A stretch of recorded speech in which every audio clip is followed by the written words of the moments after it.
हो सकता है जहां पर कोई समझौता हो जाए।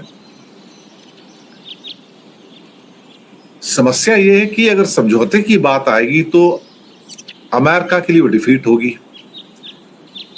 यानी कि समझौता ईरान करे और अमेरिका अपनी विक्ट्री डिक्लेयर करे तब ये वॉर रुकेगी, और अगर ऐसा नहीं होता है तो फिर ये वॉर चलती रहेगी।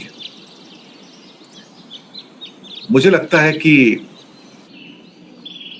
अब बात लंबी हो गई है, अब ये हाथ से निकल गई है।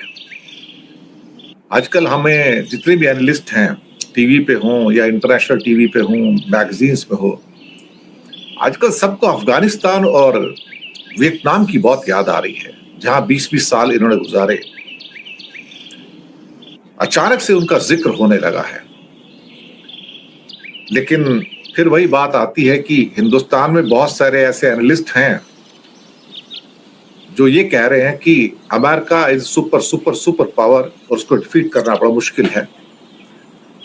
एक्चुअली वो 80 का डोमेन लेकर बैठे हैं दिमाग में, 70s का, 80s का। वो ये समझ नहीं पाए कि वॉरफेयर बदल गया। किसी ने सोचा भी नहीं था कि शायद ड्रोन दुनिया का वॉरफेयर ही चेंज कर देंगे। लेकिन हम शायद बदलती दुनिया की नए दस्तूर को पहचान नहीं पा रहे हैं कि जहां पर सुपर पावर वो नहीं है जिसके पास बहुत बड़ी नेवी है या जिसके पास एटम बम है। यहां तो एक छोटी से छोटी पावर भी है ना, वो आपको हरा सकती है। छोटी से छोटी पावर भी आपको नाकों चने चबा सकती है। मैं आपको बताऊं, ये टेक्नोलॉजी का कमाल है। और ये टेक्नोलॉजी का कमाल जो है ना, ये बड़े बड़े कंट्रीज के छक्के छुड़ा रही है इस टाइम। तो ईरान, क्योंकि उसने एक टेक्नोलॉजी डेवलप की है शायद ड्रोन की, और वो भी चीपर है, तो हार कैसे मानेगा। और वो इस बार बेवकूफ बनने को तैयार नहीं है। चाइना की जो अंडर वाटर मैपिंग है, खासतौर से इंडियन ओशन और पैसिफिक के अंदर, वो बहुत बढ़ चुकी है। और इसको अब क्या कहते हैं कि अमेरिका भी नोट कर रहा है कि इतने सारे सर्वेयर शिप्स जो हैं वो क्या कर रहे हैं भाई, इंडियन ओशन में क्या कर रहे हैं, अब ओमान की खाड़ी के पास भी क्या कर रहे हैं। सीधी सादी बात है, जो भी सिग्नल्स उसको मिल रहे हैं, जो मिसाइल्स जा रही हैं अमेरिका की, जो एयरक्राफ्ट उड़ रहे हैं, उन सबको कैच करके रियल टाइम इंफॉर्मेशन जो है बीडू के द्वारा वो ईरान को प्रोवाइड कर रहा है। It's as simple. लेकिन आप करोगे क्या? वो कहते हैं मैं रिसर्च वेसल हूं, मैं तो आप मुझे कुछ कर ही नहीं सकते। और अमेरिका की इतनी हिम्मत नहीं है कि चाइना के रिसर्च वेसल के ऊपर क्या कहते हैं कि अटैक कर दे। अब बहुत सारे मुद्दे हैं, बात करेंगे इसके ऊपर। तो आप सबका स्वागत है और नमस्कार, गुड इवनिंग, आदाब और सत श्री अकाल। कुछ काफी लोग जुड़े हैं तो नाम मैं सारे नहीं लिख सकता हूँ। हमीश शेख, शरद शर्मा, सलीम जावेद, सिराज अंसारी, शैलेंद्र जनार्दन, चांद खान, राकेश मिश्रा, इफ्तिखार कलीम, विजय सिंह सराम, विमल चटर्जी, अजेंद्र, मुश्ताक, राजेश कुमार धनकर, प्रवीण सबरवाल, गोपाल दास, मोहम्मद अकबर, शाकिर हुसैन, माथुर महेश, परमजीत देओल, विनय, इसके बाद सदार सादिक राजा, साथ में कमलजीत कौर, गोपाल सरन, आलमगीर, सत्यवीर, सैयद, डायमंड फ्रूट, इसके बाद राजेश राठौर हैं, साथ में जियाउल हक हैं, आलोक प्रमाणिक हैं, सैयद हैं, आदिल तुली हैं, संजय सिन्हा हैं, साजिद मुसानी हैं, आफ्ताब अहमद हैं, और साथ में आपके राजेंद्र सहारन हैं, आफ्ताब अहमद भी हैं, तनवीर, और लास्ट में एक रविंदर हैं और अयाज खान भी हैं। यहाँ पर नाम बहुत सारे मैं नहीं पढ़ पाऊंगा क्योंकि जितने मैंने पढ़े उससे कम से कम 10 गुना ज्यादा नाम मैंने बीच में स्किप कर दिए हैं। लेकिन सभी का स्वागत है आपका। पहले जो खबर ये है कि Iran will not be fooled this time. मैं बदलती हुई तस्वीर की बात कर रहा था। आपको याद होगा कि जब कुछ हफ्ते पहले की बात है और ये कहा जा रहा था कि अमेरिका और इजराइल जब एक साथ में आ जाएंगे ईरान के खिलाफ तो 5 डेज के अंदर वॉर खत्म हो जाएगी। 5 डेज। ये 5 डेज की बात तब भी हुई थी जब आज से कई डेकेड पहले अमेरिका वियतनाम में गया था, तब भी 5 डेज की बात हुई थी। उसके बाद ये 5-7 डेज की बात तब भी हुई थी जब अमेरिका अफगानिस्तान में गया था। ये 5 to 7 डेज की बात तब भी हुई थी जब रशिया अफगानिस्तान में आया था। और ये 5 डेज की बात तब भी हुई थी जब रशिया और यूक्रेन का वॉर हुआ था। ये 5 दिन ना ये बड़े फेमस हो गए आज की डेट में। बहुत सारे लोग 5 दिन में चमत्कार पैदा करना चाहते हैं, मिरेकल, मैजिक। 5 दिन में कहां होता है साहब? क्या होता है 5 दिन में? 5 दिन में तो आज की डेट में साहब आपको क्या है ना कि जो टेरेंस है ना वो भी समझ में नहीं आते हैं। लेकिन क्या है ना कि ट्रम्प साहब को थोड़ा सा घमंड ज्यादा हो गया था। ये घमंड 1980 की नीतियों से निकलता है कि मैं दुनिया के ऊपर राज कर सकता हूं क्योंकि मेरे पास स्ट्रॉन्गेस्ट नेवी है। लेकिन ये नेवी सिटिंग डक भी बन सकती है। ये इस वॉर ने बता दिया कि आपके इतने बड़े बड़े न्यूक्लियर पावर्ड जो एयरक्राफ्ट कैरियर थे वो अपनी जान बचाने को भाग रहे। भाई वो अपनी जान बचा रहे, वो आपको क्या मारेंगे? खैर वो एक मुद्दा हो गया यहां पर। उसके बाद किसी ने ये नहीं सोचा था कि वॉरफेयर के अंदर एक ऐसा चेंज आ जाएगा कि जिसका बिगनिंग ही देखा जाए तो एक किस्म से ईरान ने किया। जुगाड़ टेक्नोलॉजी से उसने शाहिद बनाया और इस शाहिद ने पूरी दुनिया की तस्वीर बदल दी साहब। उसने बता दिया कि सामने वाला अगर आपका अपोनेंट अमेरिका भी है तो वो भी मार खा सकता है। तो पता लगा कि वो 20 लाख की एक शाहिद ड्रोन को गिराने के लिए 20 करोड़ की मिसाइल का इस्तेमाल कर रहा है। Cost of war. कुछ लोग कहते हैं कि अमेरिका के लिए पैसे की कोई कमी नहीं है। 20 करोड़ की क्या 200 करोड़ की मिसाइल होगी तो भी। यह हुआ है जब ईरान की मिसाइल डिएगो गार्सिया में जा रही थी तो 2 करोड़ की मिसाइल थी और उसको गिराने के लिए दरअसल देखा जाए तो एक SM-3 नाम की मिसाइल का इंटरसेप्टर का इस्तेमाल किया गया। आप समझ गए? उसकी कीमत थी 150 करोड़, 150 करोड़। 2 करोड़ की मिसाइल को गिराने के लिए 150 करोड़ का इंटरसेप्टर यूज किया गया। ये कुछ लोगों को अगर प्रोग्राम पसंद नहीं है तो आप कहीं और चले जाइए ना मिस्टर सनातन। अगर नहीं पसंद है मैं आपको बैन कर देता हूं। बकवास करने की इजाजत नहीं देता मैं। तो साहब ईरान को फूल करना बड़ा मुश्किल हो गया। और फिर मुझे बार बार वो चाइना की बुक याद आती है, आर्ट ऑफ वॉर, जो सभी मिलिट्री स्कूल में पढ़ाई जाती है, अदरवाइज भी अवेलेबल है साहब। उसका पहला वाक्य ये है जो जनरल वाक्य होता है कि कभी अपने दुश्मन को अंडर एस्टिमेट मत करो। ये मत सोचो कि मैं उसको रौंद के कुचल के निकल जाऊंगा। हर कंट्री वेनेजुएला नहीं होता। हर कंट्री वेनेजुएला नहीं होता है। इस बात को इनको समझना बड़ा मुश्किल है, पर समझाए कौन? और फिर ईरान ने कहा कि आप बार बार मुझे बेवकूफ नहीं बना सकते ना। 2 बार बातचीत करने के बाद आपने मेरी पीठ में छुरी घोंपी है। तीसरी बार आप फिर से बातचीत का बहाना, लेकिन साथ में आप बूट्स ऑन द ग्राउंड की तैयारी कर रहे हो।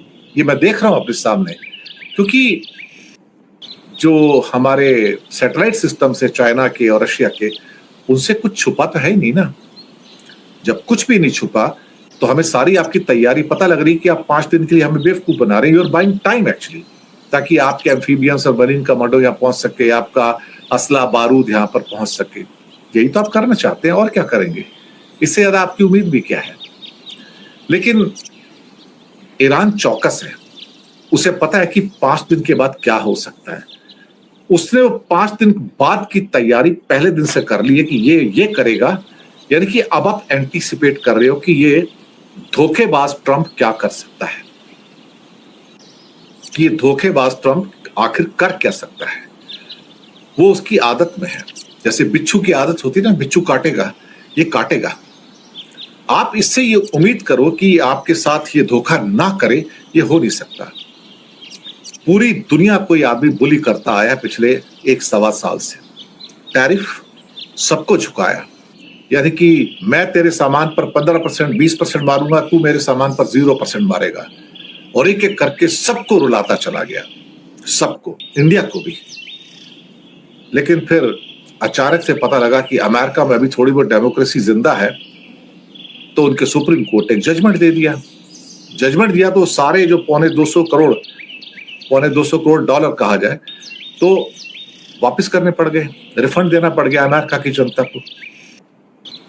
यहां से उसकी झुंझुलाहट और बढ़ जाती कि मुझे चैलेंज करने वाला कौन हो सकता है, अमेरिका का सुप्रीम कोर्ट कौन होता है, मैं दूसरा रूल लेके आ जाऊंगा, मैं उसके अंतर्गत तुम्हारे ऊपर टैक्स लगा दूंगा। लेकिन ऐसा नहीं होगा ना। उसका एक बहुत बड़ा एक रीजन था कि अब अमेरिका के अंदर जनता ने उसको रिजेक्ट करना शुरू कर दिया है। मैं क्या है कि यहां पर जो हो रहा है, फ्लोरिडा के अंदर जो हुआ इस हफ्ते 2 दिन पहले, जो सबसे बड़ा गढ़ था, सबसे बड़ा गढ़ रिपब्लिकन पार्टी का, फ्लोरिडा, जहां से ट्रंप आते हैं, 2 सीटों का चुनाव ट्रंप दोनों हार गए, डेमोक्रेट जीत गए। जी हाँ, आप सोचिए अमेरिका में हवा बह रही है, दूसरी हवा बह रही है। लेकिन शायद ट्रंप को अब थोड़ा पता लगा होगा कि अपने घर में मारे लागो के अंदर, फ्लोरिडा के अंदर, जहां उसकी फैमिली ने जाके वोट डाले इस इलेक्शन के अंदर, उसका कैंडिडेट हार गया, जहां से रिपब्लिकन का कैंडिडेट कभी जिंदगी में हारता नहीं था। सबसे बड़ा गढ़ था उसका ये। जब कोई अपने गढ़ में हार जाए ना, आप समझ लीजिए तूफान सामने खड़ा है, सुनामी आपके दरवाजे पर आ गई है, सुनामी आपके दरवाजे पर आ गई है। और उसके बाद भी अगर आपको यकीन नहीं है, तो आपसे बड़ा और बेवकूफ आदमी कोई दुनिया में है नहीं। कहते हैं ना, मोहम्मद तुगलक बहुत पैदा होते हैं, हर सदी में पैदा होते हैं। ये अपना भी गला काटते हैं, दूसरों का भी गला काटते हैं। यही हो रहा है। वो अपने आप को तो बर्बाद कर रहे हैं, लेकिन अमेरिका को भी बर्बाद कर रहे हैं। कहते हैं ना, रोम जो होता है ना, वो एक दिन में तो बना नहीं था, लेकिन बर्बाद आप किसी चीज को एक दिन में कर सकते हो। वो यही कर रहा है। सदियां गुजर जाती हैं सभ्यताओं को बनाने में, और चंद पलों में सब कुछ बर्बाद हो जाता है। ये वही है, कहते हैं destroyer in the chief. Trump is a destroyer in chief, nothing else. Netanyahu is destroyer in the chief. लेकिन इनके भी दिन आए हैं, इनको चोट लग रही है तो इन्हें पता लगना चाहिए उस चोट लगने पे दर्द कैसा होता है। और रशिया की जो सपोर्ट आ रही है, वो मैंने लगातार आपको बता रहा हूं। खासतौर से आज जो बंदर अंजाली के ऊपर जो इजराइल ने अटैक किया, अब बंदर अंजाली कहां पर है? वो कैस्पियन सी में है। कैस्पियन सी तेहरान के ऊपर बॉर्डर पे है इनके, ईरान के, और फिर ऊपर जाके कजाकिस्तान में मिलता है, ऊपर रशिया के साथ जाके मिलता है। वो वहां से भी आना जाना होता है शिप्स का कैस्पियन सी के अंदर। तो कैस्पियन सी में जो इसका बंदर अंजाली है, उस पर हमला किया। आज पहली बार ऐसा हुआ कि कैस्पियन सी के अंदर हमला किया गया इजराइल के द्वारा। कोई बात नहीं, पार्ट ऑफ लाइफ है। इसके साथ ही चाइना गल्फ ऑफ ओमान के अंदर अपने सर्वेयर शिप्स को लाकर कर क्या रहा है? मैपिंग कर रहा है। बताया जा रहा है कि वो मैपिंग कर रहा है, मैपिंग नहीं कर रहा है। फिलहाल मैपिंग कर चुका है, जमीन के नीचे की पूरी मैपिंग हो चुकी है। पनडुब्बियां कहाँ जा सकती है, नहीं जा सकती, कहाँ पे पानी के नीचे कितने पहाड़ हैं, कितनी ऊंचाई पे है, सारा मैपिंग हो चुका है उसका। लेकिन वो लगातार यहाँ पे रहते हैं। बे ऑफ बंगाल में 2 शिप्स रहते हैं, मॉरिशस के नीचे वहां पर एक, जहाँ सेशल्स से वहां पर एक शिप रहता है, मालदीव के पास एक रहता है। अब एक एक्स्ट्रा गल्फ ऑफ ओमान में आ गया है। वो क्या कर रहा है कि सारा का सारा, जिसे कहते हैं ना कि एक किस्म से जो सिग्नल्स आ रहे हैं एयरक्राफ्ट कैरियर के या बम्स के, मिसाइलों के, एयरक्राफ्ट के, सब कैच करके रियल टाइम दे रहा है उसको। और ये शिप कैसा होता है ये भी मैं आपको बता देता हूँ। ये जिनको सर्वेयर शिप्स कहते हैं, ये सर्वेयर शिप्स नहीं है, ऐसे कम से कम 10-15 शिप्स हैं उनके पास। ये दरअसल ये स्पाई शिप्स हैं सारे के सारे। ये जो है टोटल ये स्पाई शिप्स हैं सारे के सारे। और ये सैटेलाइट से हो या किसी भी माध्यम से हो, ये सारे के सारे सिग्नल कैच करके वो पहुंचा देते हैं जहां इनकी जरूरत होती है। ये सब चीजें हैं। कुछ लोग कह रहे हैं आप हमारा दिल रखने के लिए बोल रहे हैं। मैं किसी का दिल रखने के लिए प्रोग्राम भी करता हूं। जिसमें मैं कन्विंस होता हूं ना, जो मुझे ठीक लगता है मैं वो करता हूं। किसी को खुश करने के लिए प्रोग्राम नहीं करता मैं। बहुत कम लोगों को पता है इस बात का। जो अपना पैशन होता है ना, इंसान अपने पैशन के लिए प्रोग्राम्स करता है, सही इंफॉर्मेशन देता है। सच बोलने के लिए हिम्मत चाहिए ना, हर आदमी सच नहीं बोल पाता, तो सच बोलने के लिए हिम्मत चाहिए। वो हिम्मत है मेरे पास, इसलिए सच बोल सकता हूँ। और सच बोलने वाले से बहुत लोग नफरत भी करते हैं, ट्रोल भी करके जाते हैं। ये कह रहे हैं कि oil and steel is dependent on all economy factors. बहुत बड़ा सब्जेक्ट है दोस्ती, छोटा नहीं है। स्टील जो है आपका और जो ऑयल है, ये आपकी बेसिक है, आपकी पूरी की पूरी। कोयला भी इसके अंदर आता है। जो रॉ मटेरियल्स है ना, ये बेसिक है सारे के सारे, किसी भी इकोनॉमी के लिए। उसके गाड़ी के पहिए हैं ये, उनके बिना काम नहीं चलता है। ये वाइड सब्जेक्ट है। अभी फिलहाल यहाँ पर इसको थोड़ा पॉसिबल नहीं है कि मैं उसको यहाँ पर लूँ। मे बी किसी और टाइम में मैं इसको उठाऊंगा और बात करूँगा।